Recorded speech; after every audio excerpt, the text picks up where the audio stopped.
Chapter 7, Saturday Night. That night was Saturday night. All day long, Mother had been baking, and when Almanzo went into the kitchen for the milk pails, she was still frying donuts. The place was full of their hot brown smell, and the weedy smell of new bread, the spicy smell of cakes, and the syrupy smell of pies. Almanzo took the biggest donut from the pan and bit off its crisp end. Mother was rolling on the golden dough, slashing it into long strips, rolling and doubling and twisting the strips. Her fingers flew. You could hardly see them. The strips seemed to twist themselves under her hands and slip into the big copper kettle of swirling hot fat. Plump! They went to the bottom, setting up bubbles. Then quickly they came popping up to float and slowly swell till they rolled themselves over, their pale golden backs going into the fat and their plump brown bellies rising out of it. They rolled over, Mother said, because they were twisted. Some women made a newfangled shape, round, with a hole in the middle. But round donuts wouldn't turn themselves over. Mother didn't have time to waste turning donuts. It was quicker to twist them. Almanzo liked baking day, but he didn't like Saturday nights. On Saturday night, there was no cozy evening by the heater with apples, popcorn, and cider. Saturday night was bath night. After supper, Almanzo and Royal again put on their coats and caps and mufflers and mittens. They carried a tub from the washtub outdoors to the rainwater barrel. Everything was ghostly with snow. The stars were frosty in the sky, and only a little faint light came from the candle in the kitchen. The inside of the rainwater barrel was coated thick with ice, and in the center, where the ice was chopped every day to keep the barrel from bursting, the hole had grown smaller and smaller.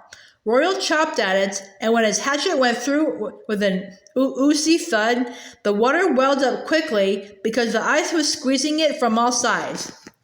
It's odd that water swells when it freezes. Everything else gets smaller in the cold. Almanzo began dipping water and floating pieces of ice into the wash tub. It was cold, slow work, dipping through the small hole, and he had an idea. Long icicles hung from the kitchen eaves. At the top, they were a solid piece of ice. Then their pointed tips hung down almost to the snow. Almanzo took hold of one and jerked, but only the tip broke off. The hatchet had frozen to the porch floor where Royal had laid it, but Almanzo tugged it loose. He lifted it up in both hands and hit the icicles. An avalanche of ice came down with a splintering crash. It was a glorious noise. "Hi, gimme," Royal said, but Almanzo hit the icicles again. The noise was louder than before. "You're bigger than I be. You hit it with your fists," Almanzo said.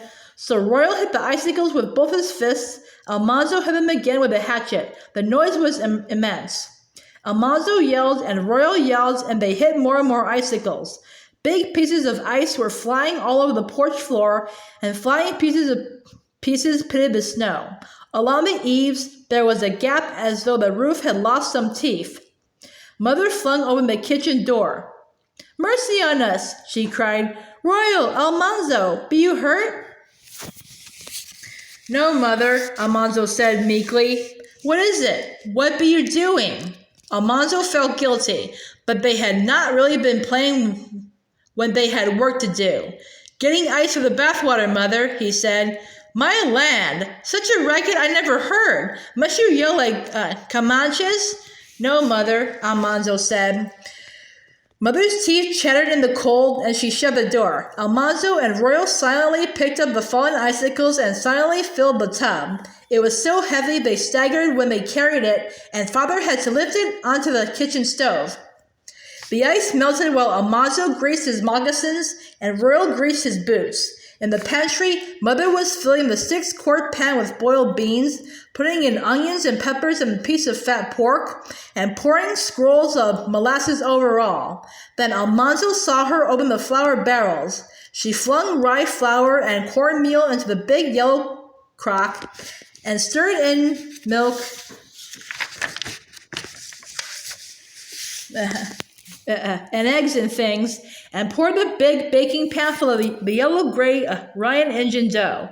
"You fetch the Ryan engine, Almanzo. Don't spill it," she said. She snatched up a pan of beans, and Almanzo followed more slowly with a heavy pan of rye and injun. Father opened the big doors of the oven and the heater, and Mother slid the beans and the bread inside. They would slowly bake there till Sunday dinner time. Then Almanzo was left alone in the kitchen to take his bath. His clean underwear was hanging on a chair back to air and warm. The washcloth and towel and the small wooden pannikin of soft soap were on another chair. He brought another wash tub from the wood shed and put it on the floor in front of the open oven door. He took off his waist and one pair of socks and his pants. Then he dipped some warm water from the tub on the stove into the tub on the floor. He took off his other pair of socks and his underwear, and his bare skin felt good in the heat from the oven. He toasted in the heat, and he thought he might just put on his clean underwear and not take a bath at all. But Mother would look when he went into the dining room. So he stepped into the water. It covered his feet. With his fingers, he dug some of the brown, slimy, soft soap from the pannikin and smeared it on the washcloth. Then he scrubbed himself wet all over. The water was warm around his toes, but it felt cold on his body. His wet belly steamed in the heat from the oven, but his wet back shivered, and when he turned around, his back seemed to blister, but his front was very cold. So he washed as quickly as he could, and he dried himself and got into his warm underwaist and his woolly long drawers, and he put on his long woolen nightshirt. Then he remembered his ears. He took the washcloth again, and he scrubbed his ears and the back of his neck. He put on his nightcap. He felt very clean and good, and his skin felt sleek in the fresh, warm clothes. It was a Saturday night feeling. It was pleasant, but Almanzo didn't like it well enough to take a bath for it. If he could have had his way, he wouldn't have to take a bath till spring. He did not have to empty his tub, because if he went outdoors after taking a bath, he would catch cold. Alice would empty the tub and wash it before she bathed in it. Then Eliza Jane would empty Alice's, and Royal would empty Eliza Jane's, and Mother would empty Royal's. Late at night, Father would empty Mother's and take his bath, and next morning he would empty the tub for the last time. Almanzo went into the dining room in his clean, creamy white underwear and socks and nightshirt and cap. Mother looked at him, and he went to her to be inspected. She laid down her knitting, and she looked at his ears and the back of his neck, and she looked at his soapy, clean face, and she gave him a hug and a squeeze. There, run along with you to bed. He lighted a candle, and he padded quickly up the cold stairs and blew out the candle and jumped into the soft, cold feather bed. He began to say his prayers, but went to sleep before he finished them.